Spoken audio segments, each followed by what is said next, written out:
আসসালামু আলাইকুম। আশা করি সবাই আল্লাহর মতো ভালো আছেন। এই যে আমাদের এই পেয়ারা গাছটা আপনারা হয়তো দেখছেন, আমরা এই যে আপনারা দেখেন সবগুলো ডাল ছাড়াই করে দিছি। কারণ আপনার নতুন যে পাতা আসছে যে এখান থেকে আপনার কলি বের হবে, ফুলের কলি, এই জন্য আমরা ছাড়াই করে দিচ্ছি।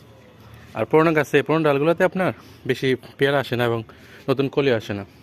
তো আজকে ভাবতেছি একইভাবে এই যে পেয়ারা গাছটা আছে এটা হচ্ছে ছাড়াই করে দেবো। চলেন ইনশাল্লাহ, এই দেখাচ্ছি দেখেন। তাহলে এখান থেকে নতুন কলি ছাড়বে, তাহলে ইনশাল্লাহ আবার এখান থেকে আমরা পেয়ারা পাবো। এই যে ঠিক এইভাবে ছাঁটাই করে দেবো, এই ডালটা থাকবে, শুধু এই পাতাগুলো আমরা এখান থেকে ছাঁটাই করে দেবো, এই যে এইভাবে।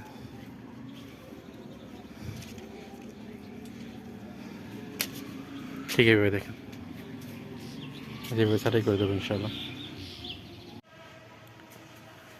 এই যে দেখুন আমরা গাছটা পুরোটা মোটামুটি ছাঁটাই করে দিছি, দেখেন মাশাল্লাহ।